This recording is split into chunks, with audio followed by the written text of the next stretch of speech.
how big is too big and how small is too small. So Madhya, can you tell me how big is too big? Something that cannot be measured is too big. Very good, Something that mashallah. is infinite. Very good.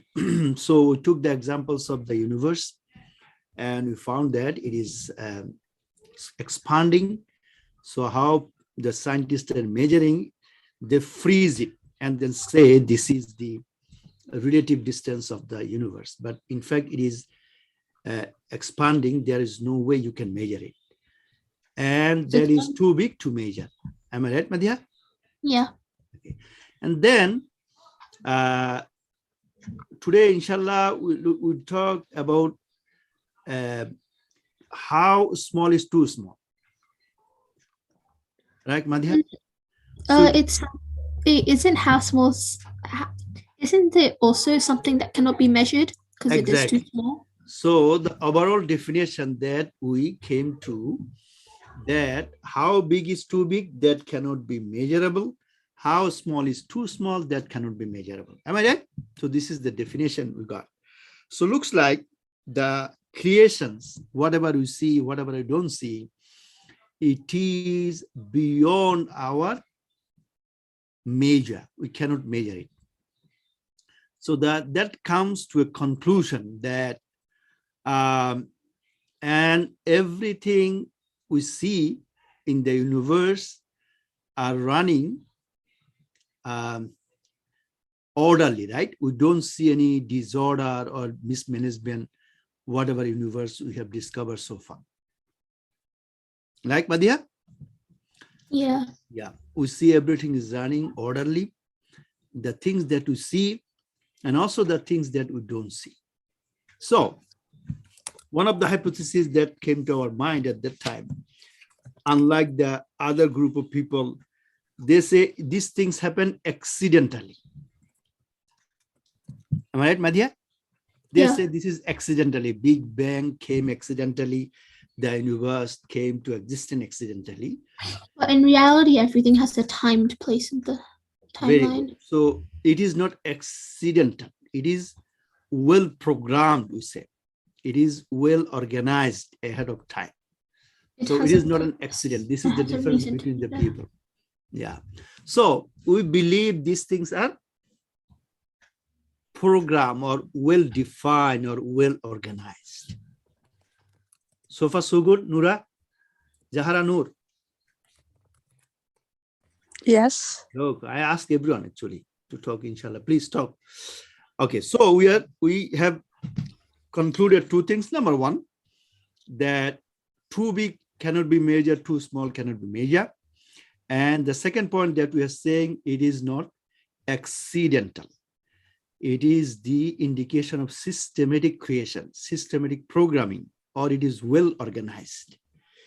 And for the last billions or millions of years, we don't see any mismanagement or not in orderly fashion. Everything is running orderly fashion. And from there, we came to a conclusion. What is it? That because it is orderly running, that means there is something behind it. And some people say it is the energy. Something is running. Even those who don't believe in the creator, they say it is basically energy. Lots of energy here and there. And so super energy is running this machine. So everything is made out of energy, which is true, but this is run by a super energy. That is why we call it Allah. So the non-believers or atheists, they also believe in something. They don't say it is the creator, they say it is super energy. Remember, the scientist, as a scientist, as I said, what we do, if we can't do something within our, because of our limitation, we say this is junk. Remember, I said this is a junk DNA. sequence the human genome, and only the 5% we know it encodes protein, 95% we don't know, and we said it is junk DNA. Okay, now the same thing applies for black matter. You know, they say the world is consist of black matter, only 5% we know, 95% we don't know. 95% they call it black matter. Subhanallah. So something is there that has been orderly created. Therefore, we cannot discover most of them because of our limitation. Now, the how to call odyssey of listening, hearing these things is two. Number one, how do we know that superpower is our creator? Scientists cannot prove it. They call it superpower. We say the superpower is nothing but saying that the superpower, we are saying that entity is none but Allah subhanahu wa ta'ala, or the creator. So we have one source, only one source, which is very important, which is the messenger.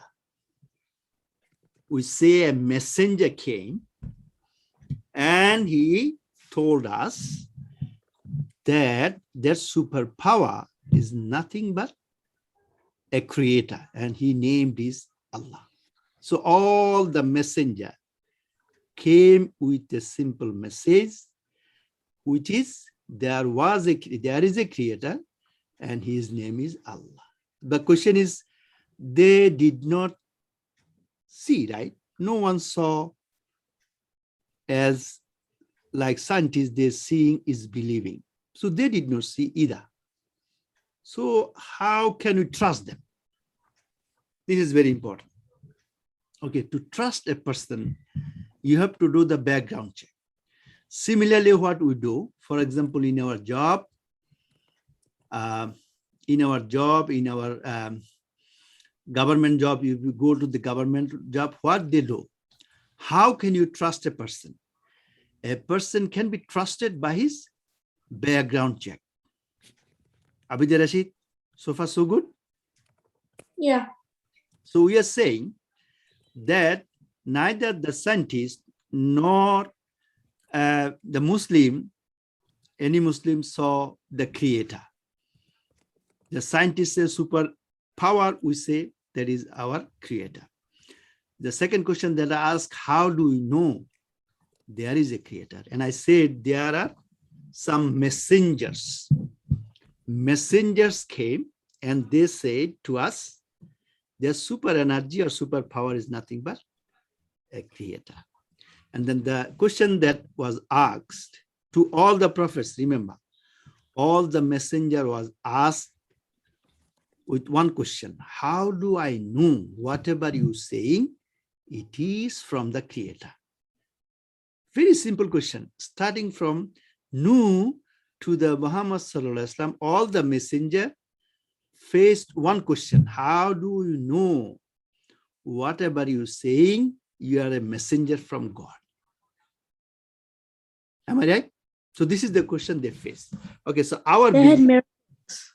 yeah, go ahead, Maisha. They had miracles to prove that they were messengers. Okay, so one of the criteria is the miracles. I do believe it, but Maisha, before that, there are many other criteria as well. What kind of criteria? As I said, you do the background check. For example, in this country, if you are doing a government job, then you have to surrender all of your passport and they will do last 10 years background check. So let us do the background check, all the people, all the messenger, whether they are telling us truth. Make sense, Maisha? Yes. That is good, very good. So from our limitation, we can do one thing, that let us check their background. If their background tells us one thing, they never tells a lie. Masha, are you with me? Yes, I am. Very good. So how do you trust a person?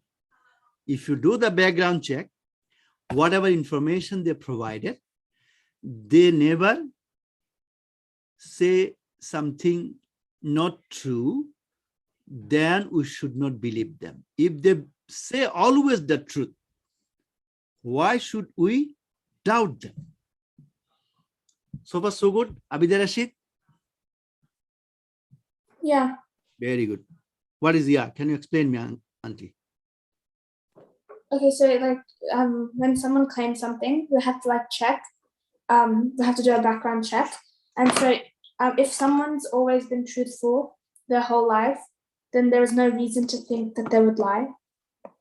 MashaAllah. Very good. You got the point. So let us take the background of the last prophet. Last prophet, he became prophet at the age of 40. So you have 40 years background check. You can do 40 years background check.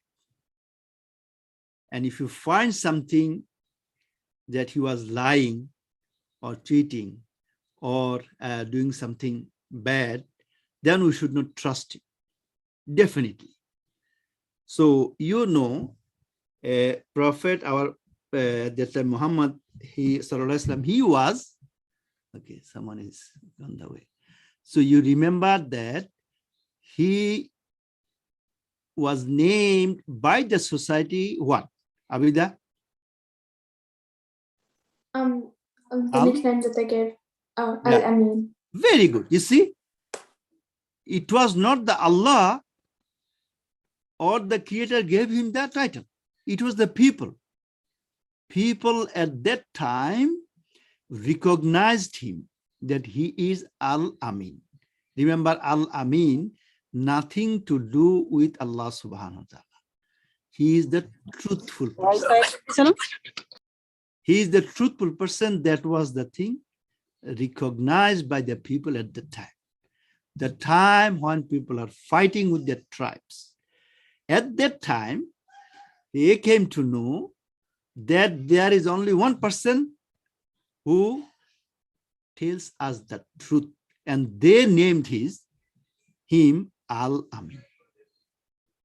So background check number 1, and it is the only one, that a person, if he or she never tells a lie, whatever he or she says, it is believable. And our prophet, 40 years of background check, it was mentioned that he never tells a lie, therefore his name was Al-Amin. This is one.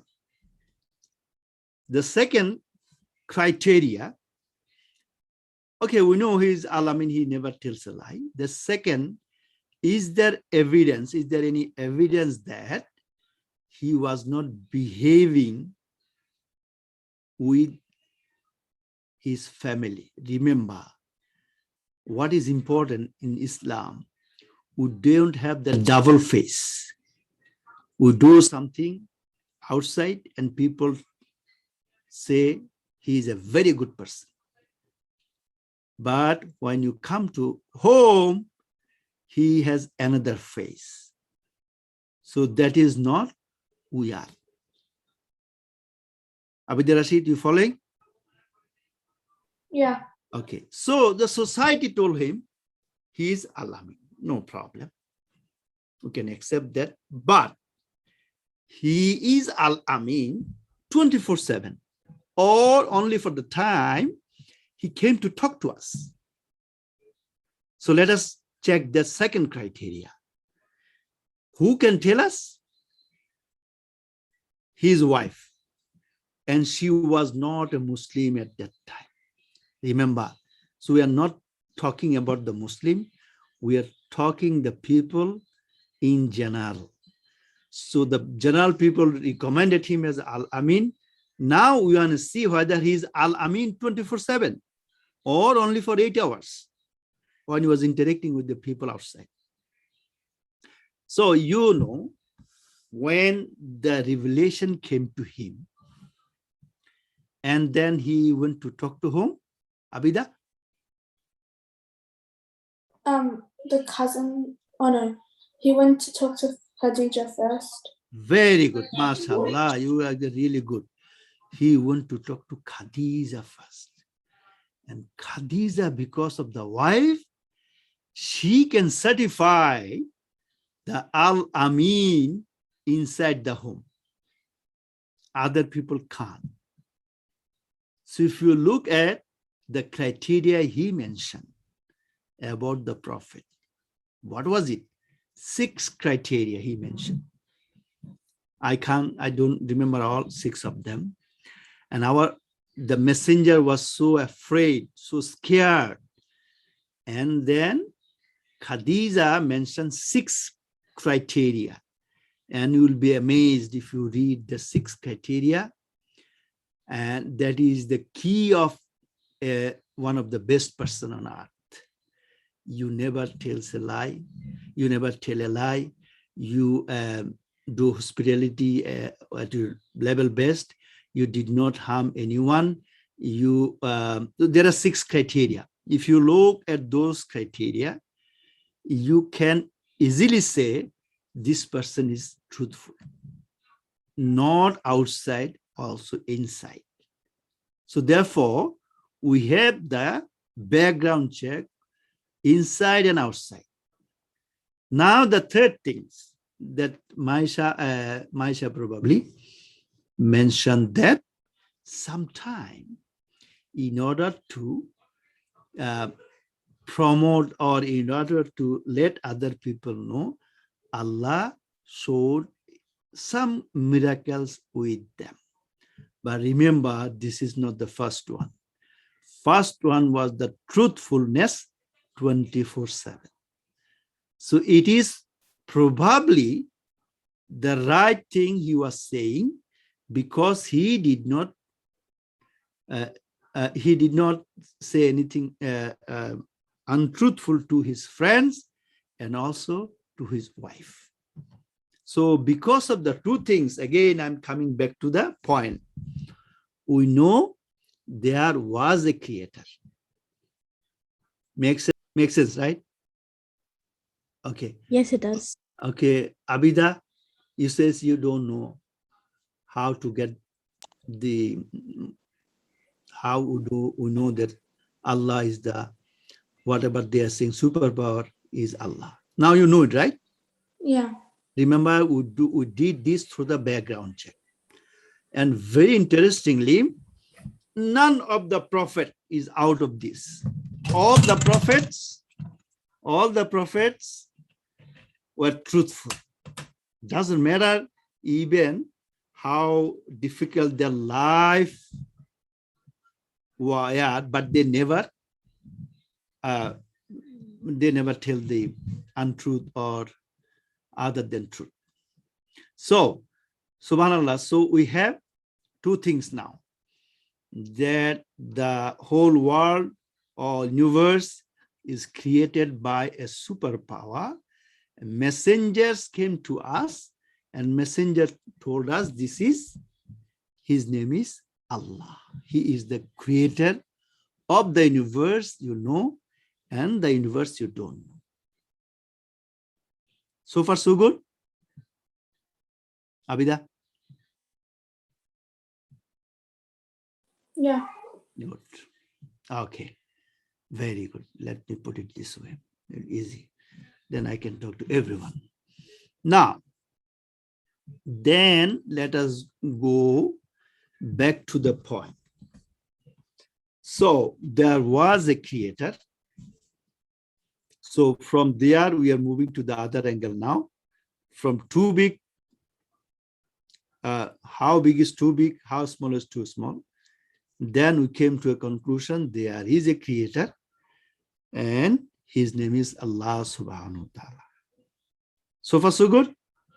MashaAllah. Okay, let us move to the second part. This is what I'm going to say today, just to give you a brief introduction. That's why I took almost, 20 minutes.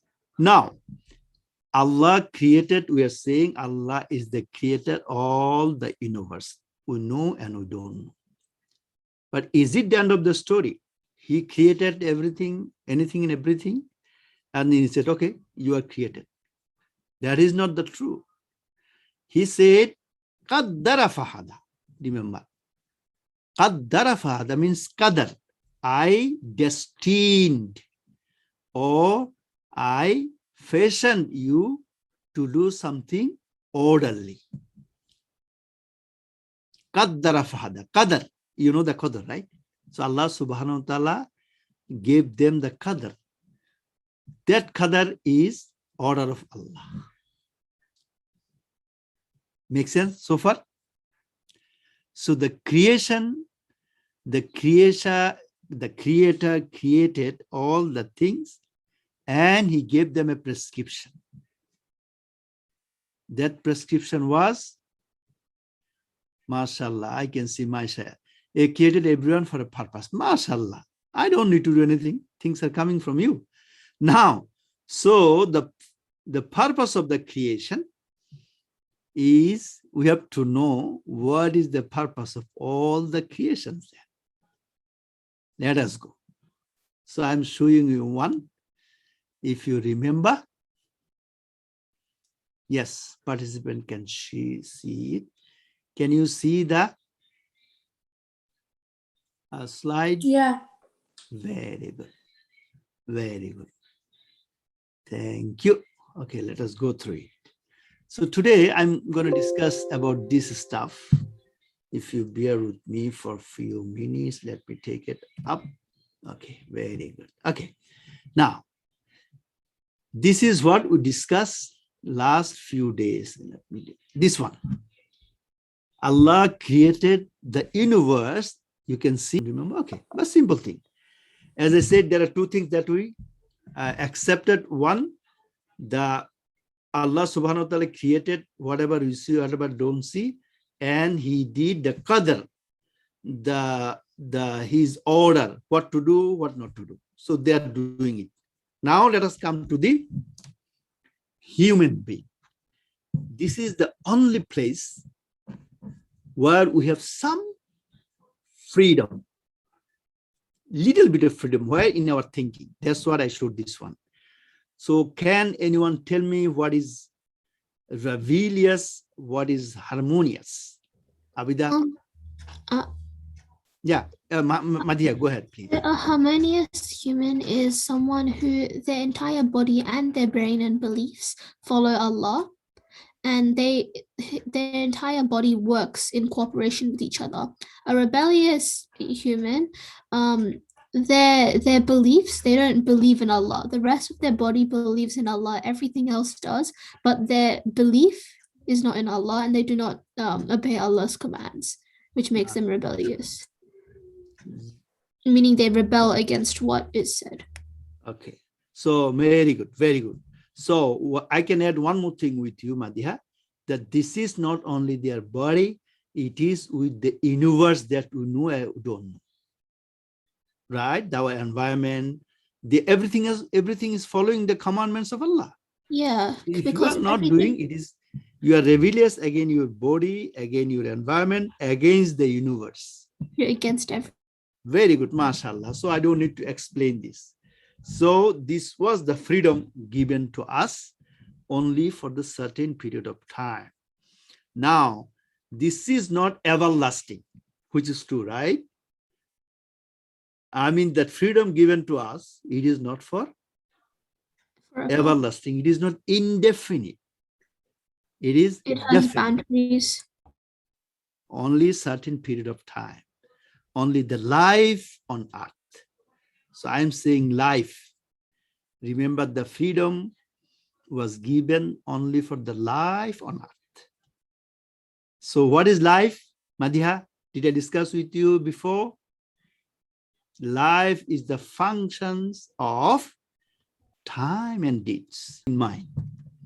Only one name given to the people, which is not mentioned for any other things. Again, only one name given to the human being, which was not given to any other creations. The jinn, the angels, you mentioned the creation, they never got this name. Only one name. Can anyone tell me or guess what was it? From anyone? Name of what? Humans. Okay, we are Are human. you talking, No, good are you job. talking about a name of humans? Yeah, there was a name of human mentioned in Quran, which was not given to any other creations. Oh. Try. Is it Muslim? But jinns are also Muslim, Right. right? So it's not Muslim. It is not the Muslim. Yeah, you are right. Abida, try. What else could be? Only one name. Only a single name given to the people. No other creation got that name. Just try. Different way. Madhya, can you try? Muslim is not there because everything is Muslim. What? Yeah, so everything is Muslim, right? Even Yeah. the cow, everything is Muslim. So Yeah. what is the special name given to the human being only? Is it like children of Adam or something? Children of Adam is there. Okay, very close. Abida. I don't know. Oh, is it? Oh, Okay, Raisha. is it? I said, is it Prophet Muhammad?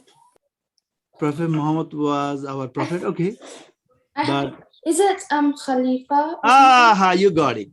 Okay. Oh yeah, Khalifa. I forgot about that.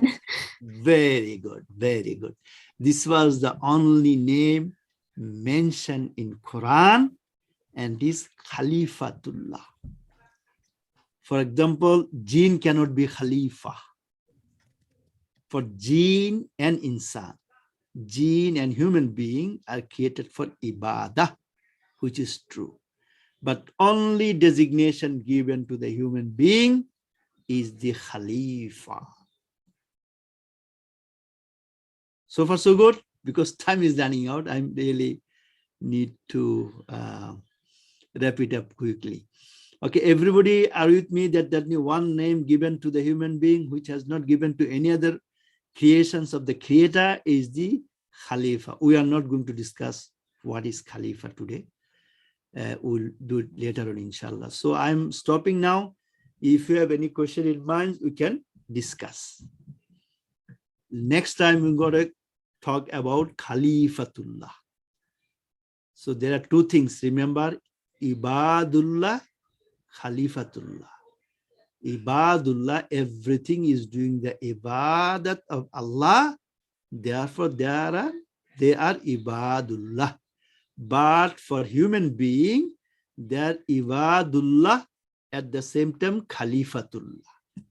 And inshallah, I'm going to discuss what is Khalifatullah in our next program. So I'm just stopping here, and then I want to